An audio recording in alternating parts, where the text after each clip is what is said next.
Okay, I'm going to drop some links into the chat here for everybody before we get started. First of all, welcome everybody.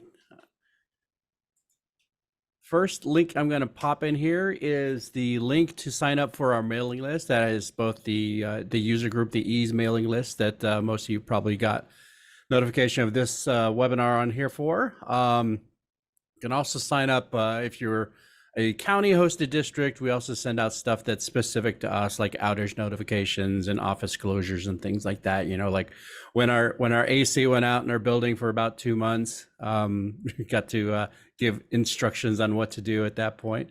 The other two links, these are for our YouTube channel. Feel free to like and subscribe. Every one of these mini sessions that we do end up, we record all of them and they get put on to the internets a little bit later. So if you need to go back and revisit that, which is perfect because that's exactly what I was doing yesterday morning as I was going through the material and making sure that we cover everything for position control. I had to go through and remember what it is that I covered the first time. Like I was saying a little bit earlier, it seems like we did part one 6 months ago, and let me apologize for the reason. It's just been busy. It's just been busy. I've had conferences, I've had trainings, we've had other EASE things going on as well, and I haven't been in my office a whole lot over the past month. It seems like so it makes it difficult to make sure we get all the material together. And you may not believe it, but for some reason, I don't actually remember all this stuff off the top of my head sometimes. You know, I'll remember a lot of it and I remember the gist of it, but the product changes at such a fast pace and there's so many different things that get added into it. And dealing with training data, you never know. Sometimes things blow up. So you want to make sure you try and anticipate that. So I go through that. Went through that yesterday morning, and I think we're in a good spot. So, okay, it is 1:07, so we'll go ahead and get started here. So let me officially welcome everybody to this afternoon's little minEASE session. This is Position Control Part 2. Hopefully you saw Part 1, or if you weren't at Part 1, you saw it on YouTube. I did send out an email last week to remind everybody to refresh their brains on what we covered. Because it was a lot of information. We went kind of deep into some spots. We covered little bits here, little bits there. So we're going to go back today and we're just going to pick up where we left off and we're going to cover the rest of the stuff that normally would be in a position control type class. So we're going to cover the rest of that stuff today, and hopefully between the two that you can watch back to back, you will have a better picture of how to maintain position control at your school district. So give me a second here. You should all be able to see my screen right now. I'm very familiar. I will be operating out of the core or the Windows or the desktop app. So I don't do a whole lot out of the web version yet. So if that's what you're using, I'll apologize, but you should still have access to all the same stuff. The functionality still exists. It may look a little bit differently when you're looking at it in the website.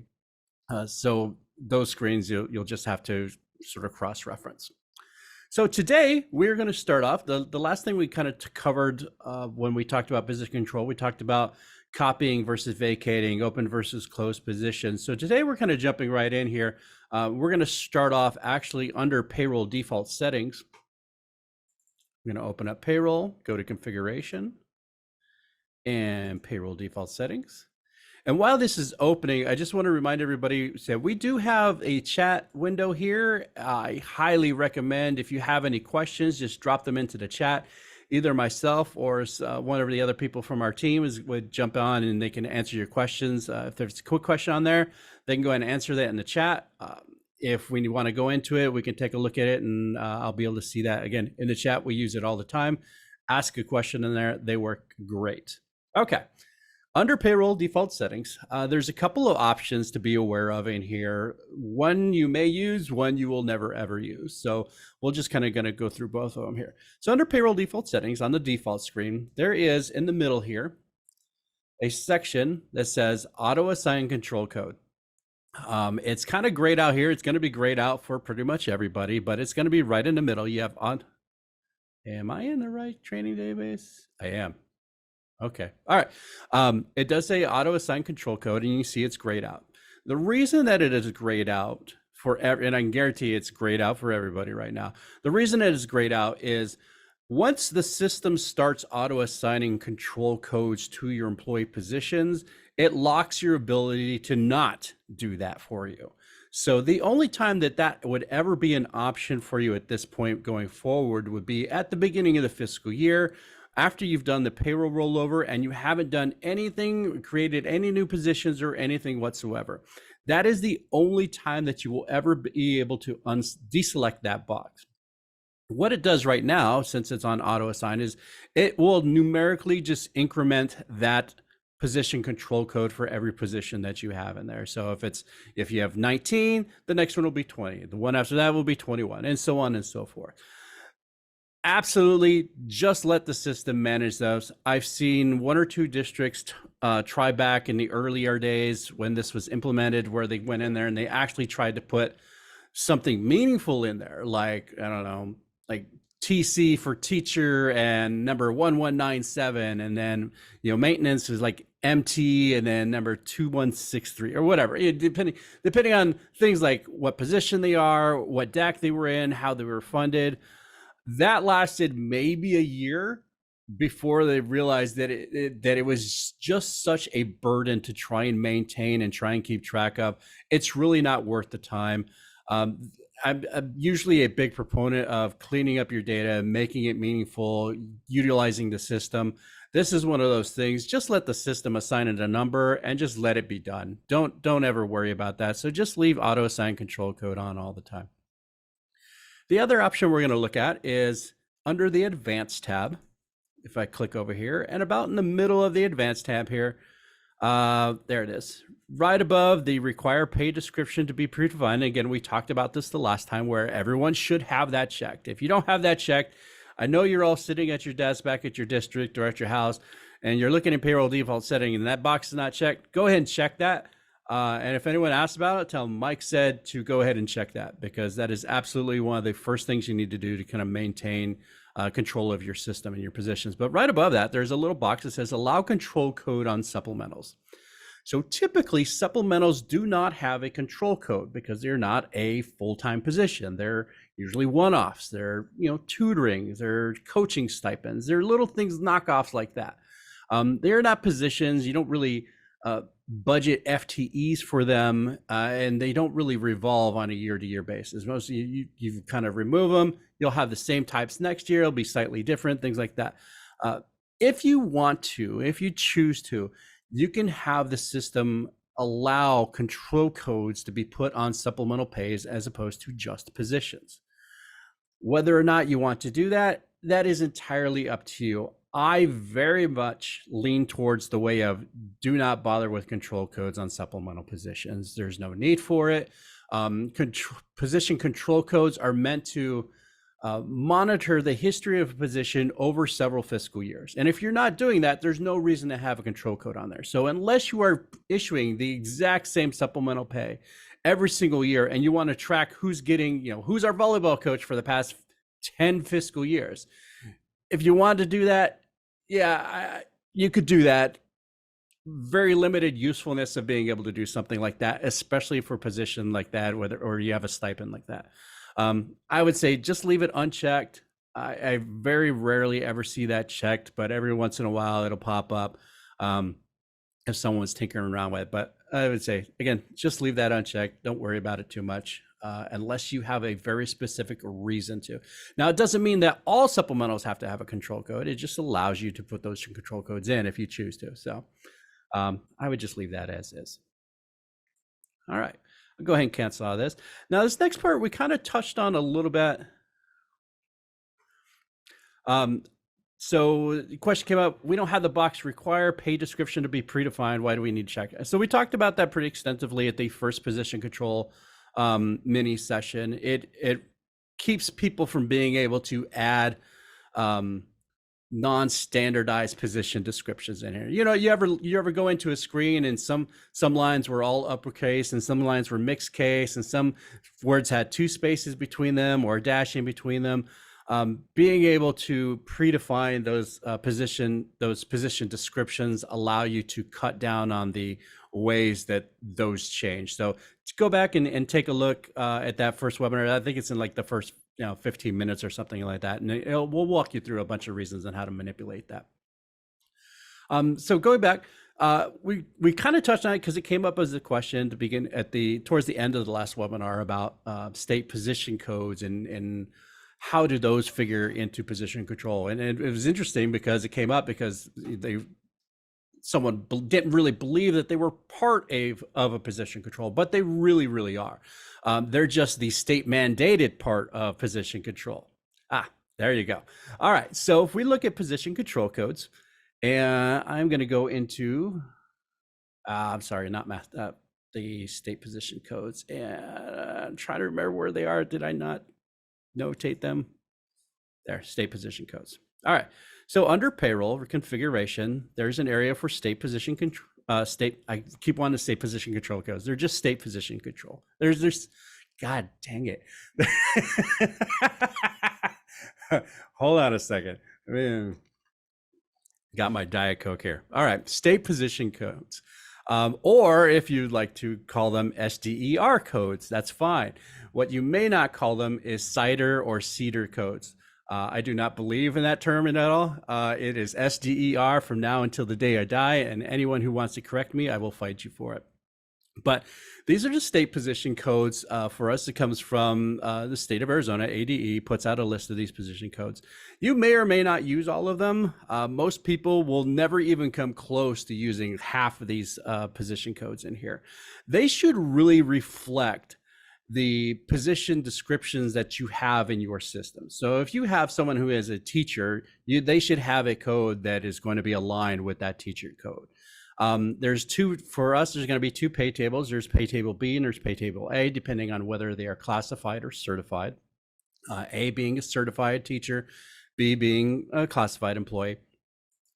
And you can come in here, and if anything gets updated or if anything needs to change or if you need to rename something, you can adjust these. The only thing that is important in this field when you're looking in here is the actual code itself. 109 has to be a 109 because when you file that report with the state, they're going to look for code number 109. Well, that was probably a really bad example. Let's do 207.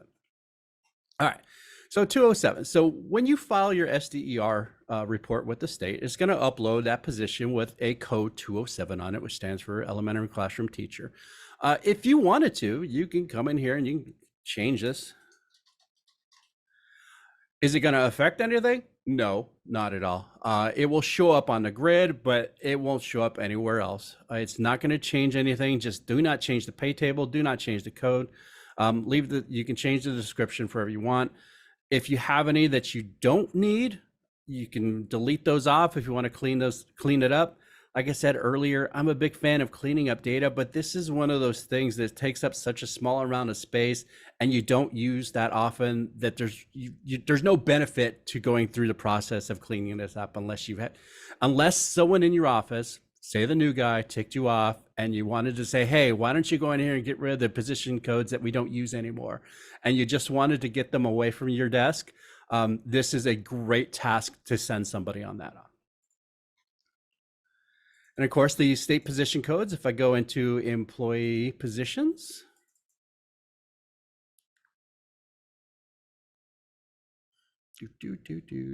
I'm just going to hit apply selection because, again, I like to live dangerously.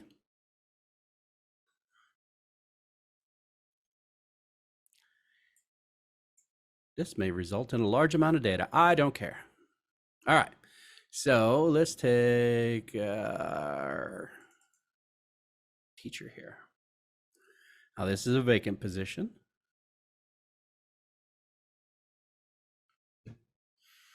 And by this point, if you spent any amount of time in payroll and HR, you should be pretty familiar with state codes and where they come from and where they go.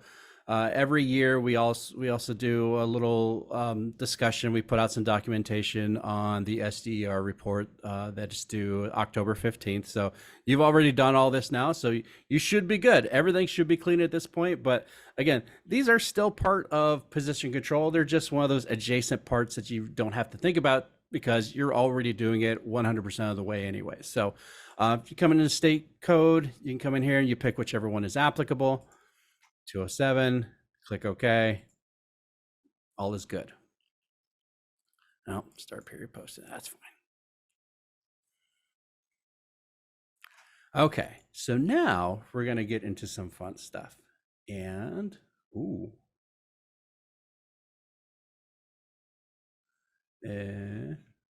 Oh, no, okay. All right, so let's go take a look at some fun stuff. So I'm going to leave my positions and pay screen open here. So I'm going to click out of here. And I am going to jump into HR. Again, if you don't have the HR module, you're not going to see the next part in the funding sources and the position reports here. So at that point, you're kind of done. But if you do have the HR module, we're going to dig into that a little bit. So I'm going to go into HR module. I'm going to go into master positions. And under here, there's an area called position funding sources. Now, this is one of those rarely ever used position, sort of position control things. I guess if you had to pick, what is the last thing you do in position control, somebody would probably say like position funding sources. But it is a handy thing to do. There's not a whole lot of setup for it. And it's a great way to pick apart your position data and find gaps that you have in your data now. It helps you clean up some things in the future. So we're going to go into position funding sources. And what is position funding sources? So if I open it up, you'll be pretty self-explanatory here. You're going to see my funding sources, and I'm going to just open up this first one here. Voila. Position funding sources. What is it? It is an account mask based off of the fund that you are paying somebody off of, or any particular account stream that you want to, as long as you can have a mask for it. But typically it will be just the funds that you're putting in there.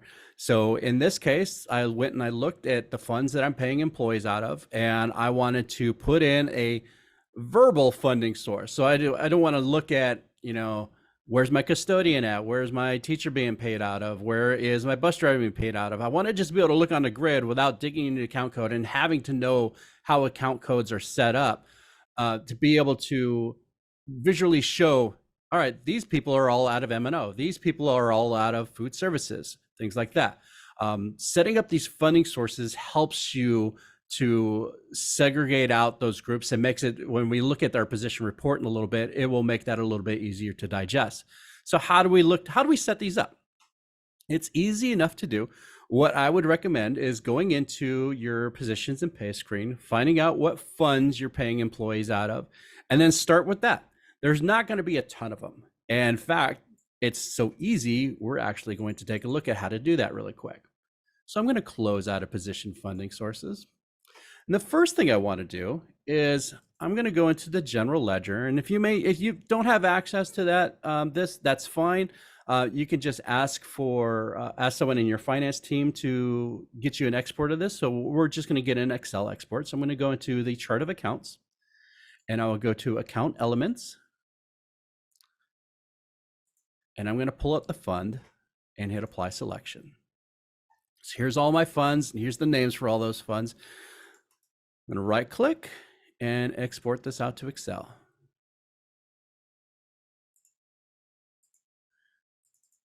Funds. All right. Now I'm going to go into employee position. Oh, look, I still have employee positions and pay open. Clear selection here. Yeah. Oops. Is it going to blow up? I think it's going to blow up. I got an error. That never happens. It happens all the time. No, it never happens at all. Sorry. If anyone from Tyler is listening, works perfect all the time. So I'm going to change my view in employee positions and pay over to funding detail, because I want to be able to see my account codes on my screen here. So I'm just going to hit apply selection.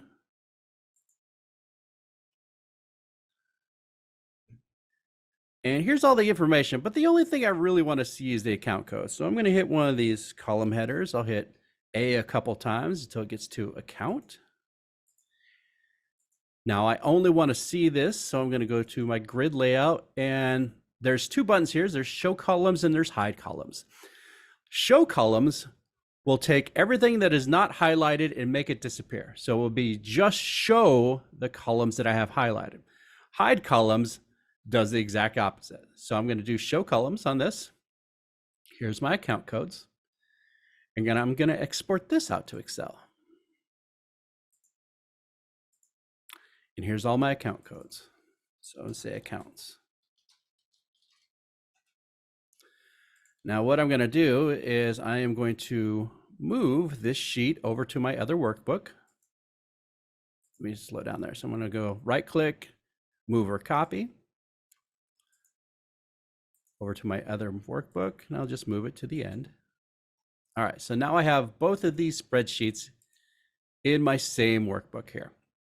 All right, so now I want to know, oops, what fund this is on. So I'm going to strip the fund out of this account code. So I'm going to go equals to left of the account code for 3 characters. There's my fund.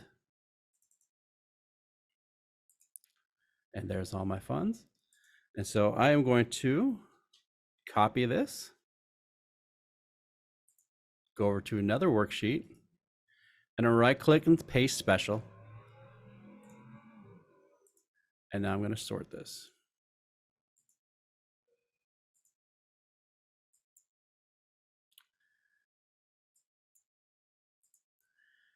Now that I have that, I'm going to remove duplicates. So out of all these positions that I have and all these accounts, these are the only funds that I am using in my district.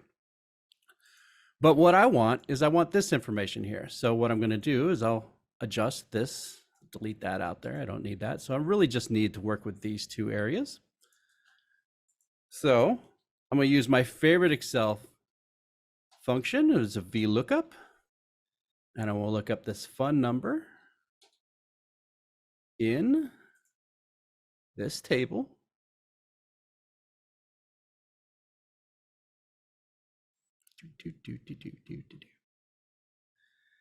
This is when you get to see how many funds you have that you don't actually use. All right, so I'll go all the way to the bottom of that, and I want to return column number 2, and I want an exact match, so I'm going to choose false.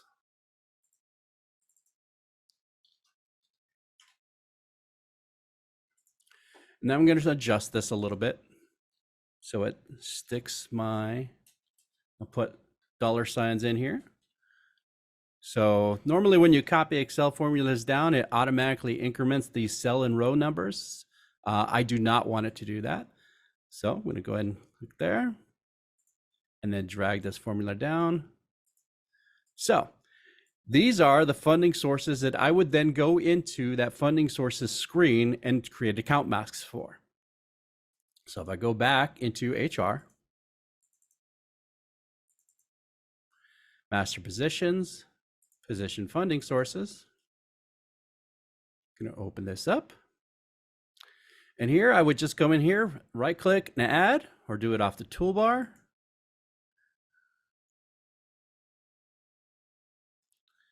Thought I did it, did I?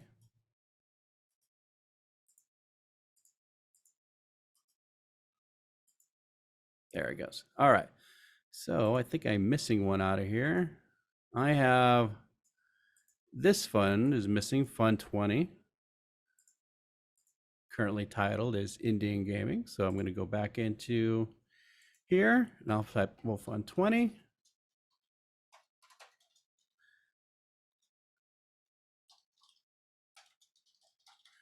And I'll put in for the account masks. Oops, 020. Oops, and you're gonna make me type it all out. 020. Question mark all the way across. And there we go. So what's that doing is now anything that shows up that's getting paid out of Fund 20, it's going to show up on my position report as a funding source of Indian Gaming instead of just, nothing. Pretty easy to do. And let me show you where it goes. I'm going to click OK. I'm going to close out of here. And I'm done with my spreadsheet here, so I can close my spreadsheet. under reports in HR, there is a position report. So I'm going to open this position report up and let's talk about this really quick. So this is going to show you all the positions for your school district. I'm just going to run with the sort of default settings here. I'm going to want to see, because I don't have a whole lot of positions. This is a training database. I don't have a whole lot of positions in here, so it doesn't make sense for me to worry about filtering it down. You guys are probably going to have to tinker around with this for a little bit, depending on what kind of information you want to pull out. But we'll go through a couple of the options here. First of all, do we want to include supplemental pays? For this one, I'm going to say no. I'm just going to leave supplemental pays off, but I want all DACs, all positions, all categories, all classifications, all vacancies. So I can also see vacant positions on here. I want a subtotal by my funding source. I'm leaving the account last, all question marks, because I want to see all my positions, subtotal lit up by funding source. And my budget source, for now, I'm going to do payroll budget column, and I'll explain to you the difference in these in just a second here. So I'm going to do payroll budget column and click OK.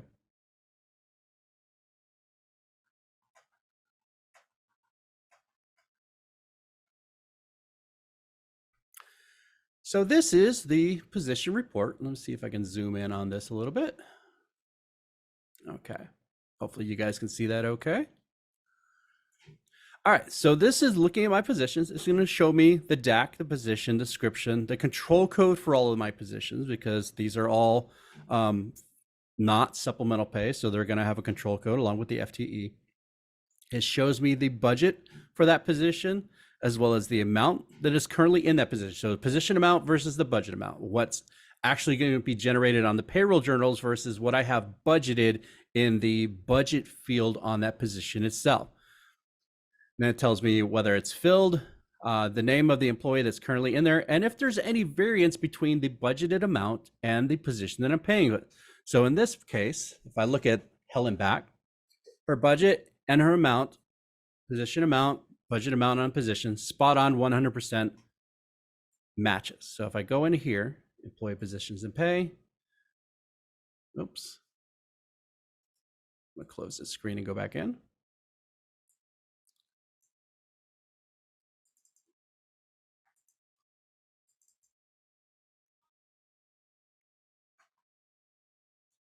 So I'll pull up Helen back.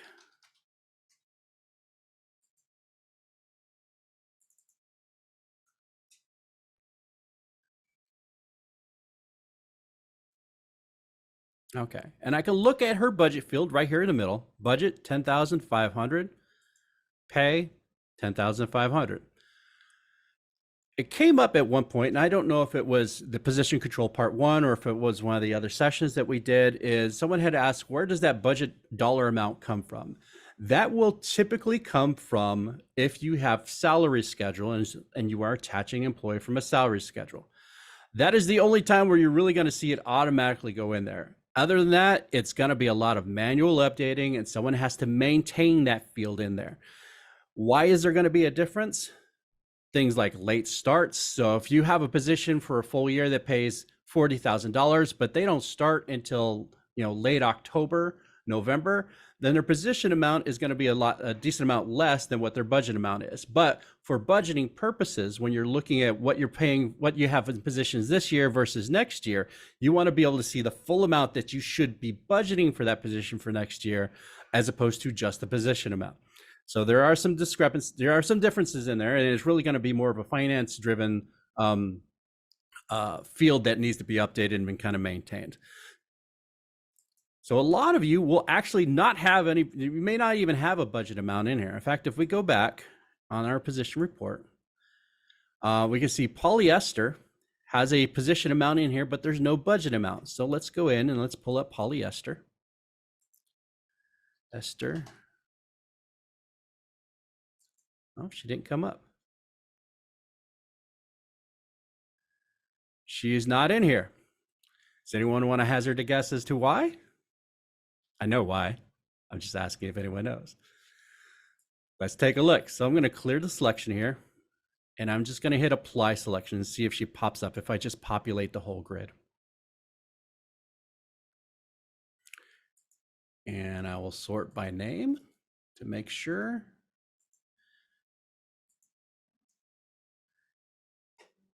Scroll down. See if I can find polyester. This grid is so slow to load. Okay, here is polyester. So she's in here, but she didn't pop up on my filter employee criteria. The reason for that, and I will show you in just a second here. Let's go into employee maintenance. You got it, Leah. If I pull up in here, she doesn't even come up in employee maintenance.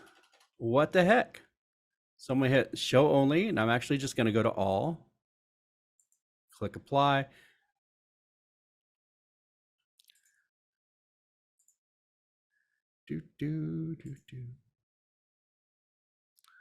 Where is polyester? Here.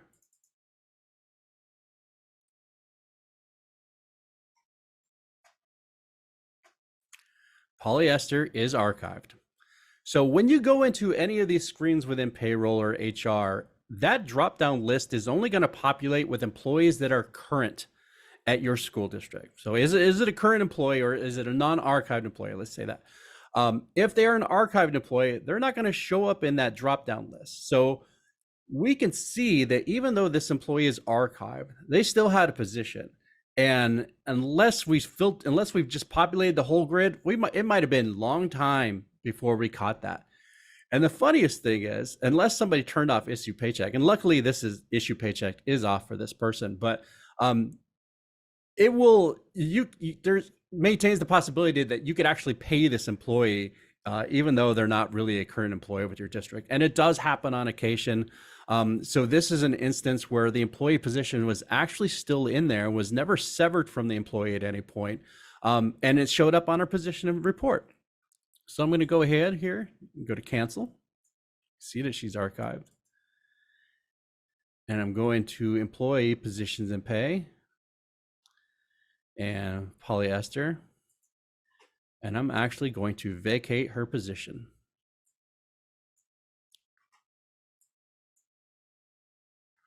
Ooh, she cannot be vacated because there are paid payroll journals already. So either what likely happened is that she might have been accidentally paid and then voided out.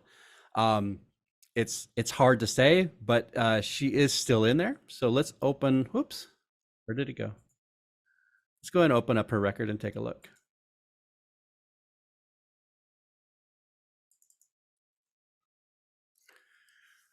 Remember, we were coming in here to look at the budget amount versus the position amount. So we're going to take a look at that first.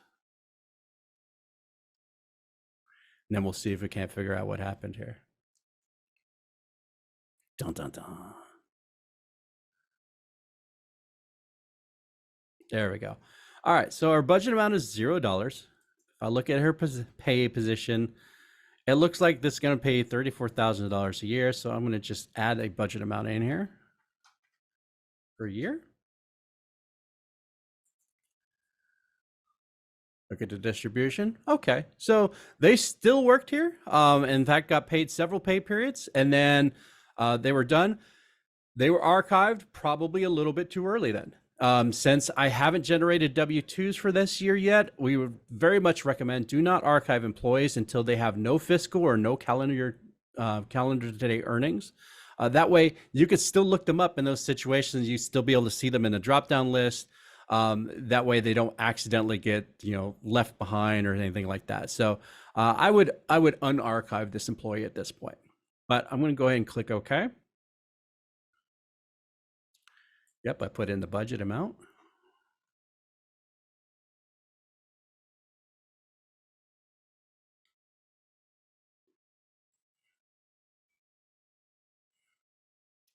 I like to move my mouse around in a figure-8 circle. I get it is personally satisfying and makes me think that it's making it move faster. All right, since we're in the same screens here, let's go and remove that archive flag from polyester.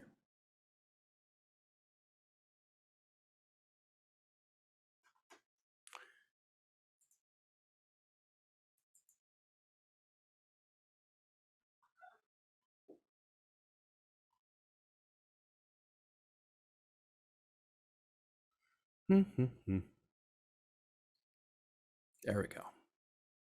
And let's rerun that report and see if it fixed what we thought it was going to fix.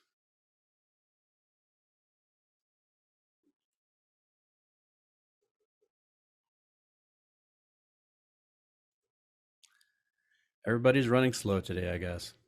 Okay, so I'm going to close my budget report, my position report, sorry. Go back into HR, positions, or reports, and position report.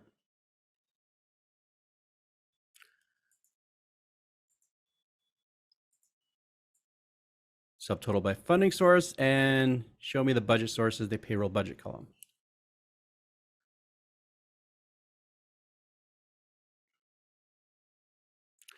Now we can see that there is a budget amount in here for polyester's position. See, there's no variance there.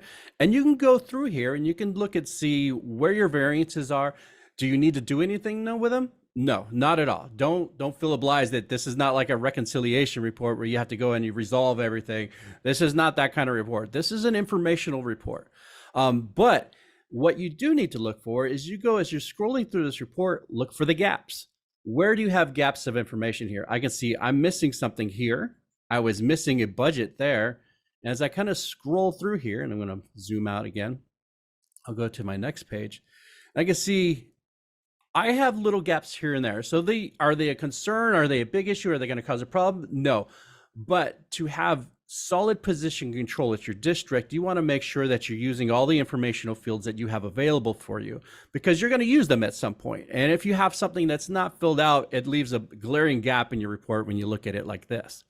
So since we subtotaled this up by funding source, you can see our funding source here at the top, and it's in nice letters. There's that 001 maintenance and operations that we had keyed in.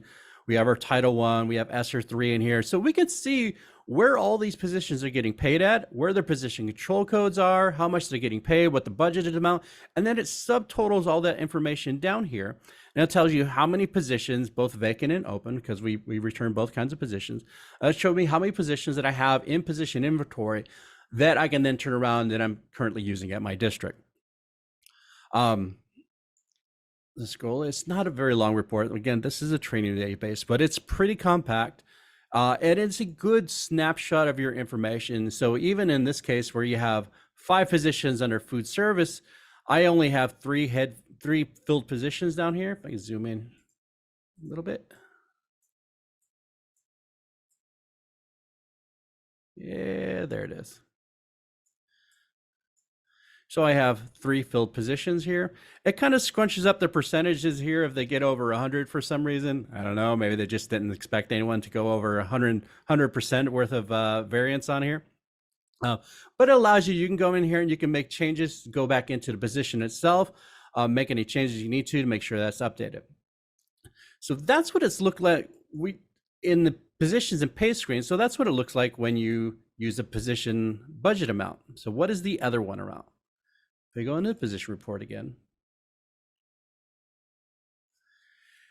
the other option on your budget source is the GL balance column. So what does that mean, the GL balance column? So in general ledger default settings, and we're going to go take a look here really quick because it's my webinar and I can do what I want. Under general ledger, under configuration, general ledger default settings, if you've never been in here before, for all you HR and payroll centric people, this is the GL default settings. And what we're looking at is this section right here in the middle. This is your budget information. You have a prior year, adopted year, proposed column. Those all kind of make sense, right? Working column, that makes sense. What the heck is a balance column?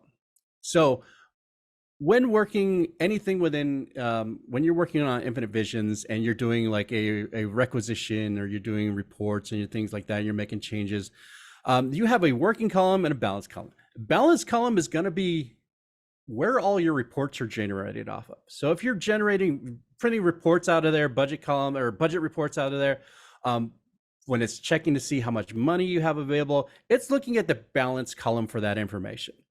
Typically, the balance and the working column are going to be the same column because you want to report, if someone's making changes, you want to be able to report off of those changes immediately. So those are going to be the same 99% of the time. Very rarely I've seen people put in different things in here, but it really, you're just kind of screwing things up at that point. It's hard to think of a decent use case where you might have those difference, but most of the time they're going to be the same. So in here, so when you see that verbiage on there, it says check your budget balance column. That's what it's talking about. It's making sure it's this column here. And again, these two columns are going to be the same. So let's go back in that position report.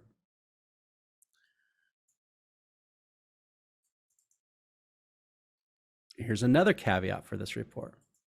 So I'm going to do subtotal by funding source. The other thing, if you're going to use the GL balance column, you have to have a position budget in your system, and you has to be within that balance column. What do I mean by position budget? Listen, that's another class entirely by itself. So let me give it to you in a nutshell.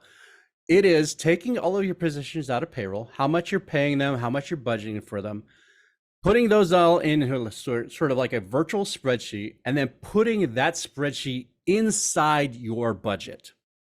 Okay. And there's utilities in the system to do that. And I'll show you how that looks in just a second here. But what this will do is this will actually look on the GL side in your position budget and say, okay, if you change something in a position budget, it will reflect that change within this report that you are looking at. So I'm going to go ahead and hit cancel out of here.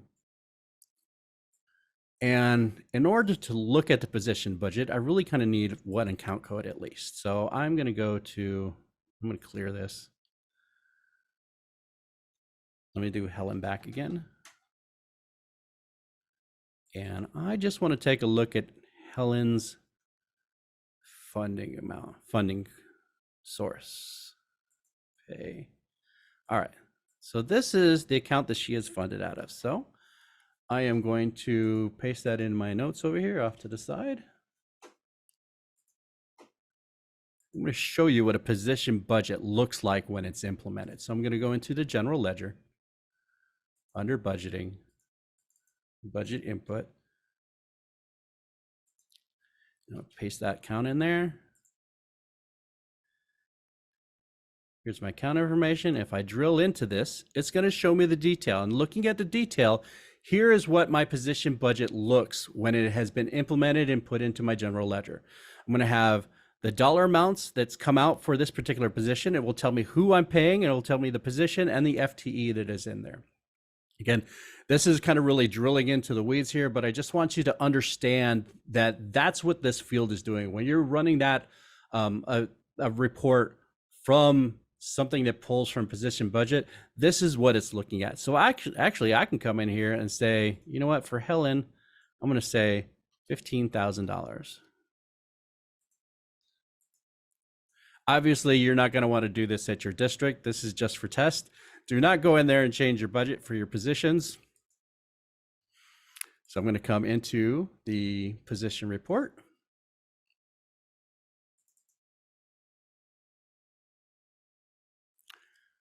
Summary by funding source and GL balance column.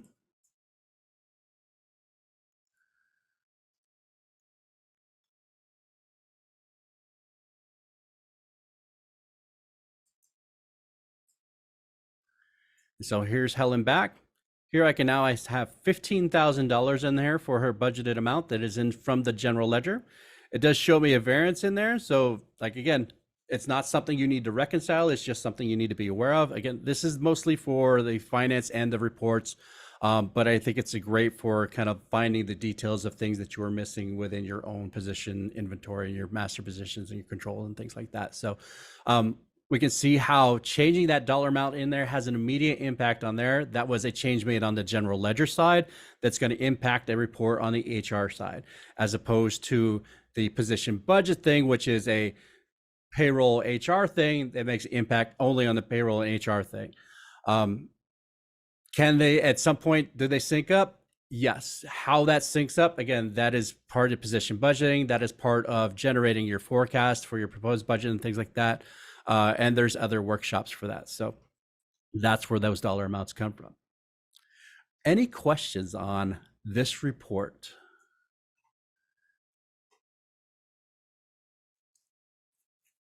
Okay. So position funding sources. And let me check my notes here.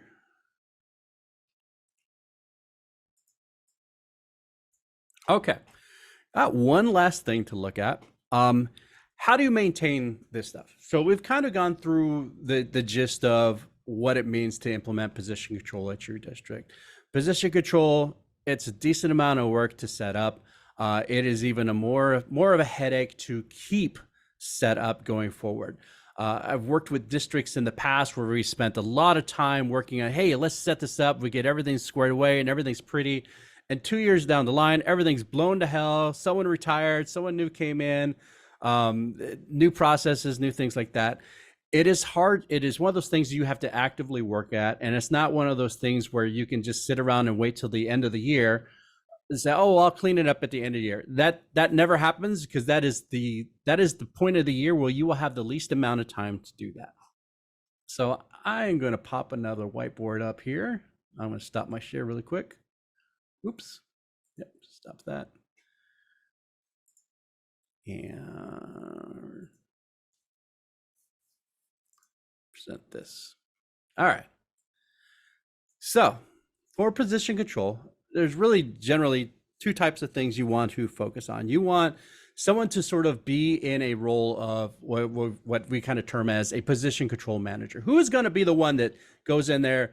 Hey, I'm going to be in charge of setting this, budgeting for this position, setting this position up. Payroll and HR will be the ones taking care of filling it, all the additional fields. But there are certain things that need to be managed from a level that's really kind of lends itself to more of the finance side of your school district. So last time we talked about this, and we believe many years ago, we had a session down at Summer ASBO. I think we did like a 2-hour session on position control, which is similar kind of what we've gone through here. We've kind of discussing it, we came out with two major types of positions. So we have position control manager. So just that's a position that's going to have access to employee positions and pay and the action menu items, as well as employee maintenance. So they can maintain those fields in there. But they do not have access to process payroll. So you always want to make sure that you segregate out those duties. And a lot of that segregation is really going to be dependent on how big is your district anyway, how many people do you have? Obviously, if you have maybe 1 or 2 people at your district, that's not an option. If you have an HR department and a payroll department and a finance department, and they're all different people and you don't live together, you can segregate these out as much as you can to make sure that one person does not have the ability to, you're really kind of keep them away from being able to put in an employee, attach it to a position, and pay that person within one position at your school district. So you have someone who's going to manage the control, set up a lot of the key fields, determine whether or not they have the budget for that position, whether or not it's been approved by the board, and set that position up. And then you'll have your typical HR payroll clerk.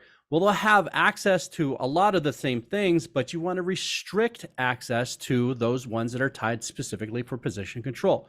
For example, your description, your control code, your FTEs, your pay type, position status, state code, and funding. Those ones have to be set up early on in the process, and you limit who can make changes to those. If you need a change for those, then there's another process for that, right? You don't just go in there and so, well, I'm going to take this position, and instead of being in this stack, I'm going to change it to this stack, or instead of being in this position description, I'm going to change it to this. Don't do that. Just remove the position or leave it blank if you're planning on filling it at that particular location, and then create a new position from scratch out of there. Don't try and don't try and fit a one position into another just because it has all the same sort of field types that you have available to you. So segregate those out, limit who has access to those areas, and then maintain that access over time. You make sure that those processes stay in place. It is not about the people, it's about the process, and it's about the everything that goes into that process. If you were here for the first one, you're not hiring people, you're hiring positions. That is the basics of position control. It's not a, everyone talks about, you're a family to us and we're all friends and blah, blah, blah. No, you are position number 186. And that's who you are in the system, and that's who we're going to think about you. I know it sounds kind of cruel, but it is what it is. Because it allows you to take that data and keep reporting on it and have it clean, so that when someone comes in, whether it be a finance person or a payroll person, or you go out sick and someone has to take a look at it. Everybody knows what's going on because you've followed your processes, you've gone through all the steps, you have all the positions tied to where they need to be, and you have the fields tying back into the other fields. And that's the basics of it. It ended up being probably, I would say, about 45 minutes worth of material there. So I was pretty darn close. Are there any questions? I'm about at the end of all of my notes here. Oh, so there is a question. How should the position control be when you have specials that are at different locations? For example, one site that has 0.5 FTE and another 0.5 FTE for the same position and employee. So if if they're actual positions, then you're going to have another. So you could split fund them, or you can set up two positions. Lean towards two positions because that's really what it is. You want to be able to budget that position because it's 0.5 now. It's 0.5 now. So what is if suddenly you need more out of the position, now it's a full-time position. What's going to happen if you chose to go the split funding route? What's going to happen if you tried to take the easy way out? Don't think what's going to happen right now. Think what's going to happen next year. Think what's going to happen the year after that. Ideally, yeah, the best way is really kind of set up two positions for that. It is your better long-term solution. But yeah, that's a good question. Yeah, that's what I feared, right? That's always, I hate to give you the answers sometimes because it may not be the answer that you want to hear. Sometimes the answer is no. That's all I can say. All right, cool. Good question. Any other questions out there? As always, as far as I'm concerned, you were all logged in till 5. Make sure you put that on your time card and have a great evening, everybody. Thank you very much.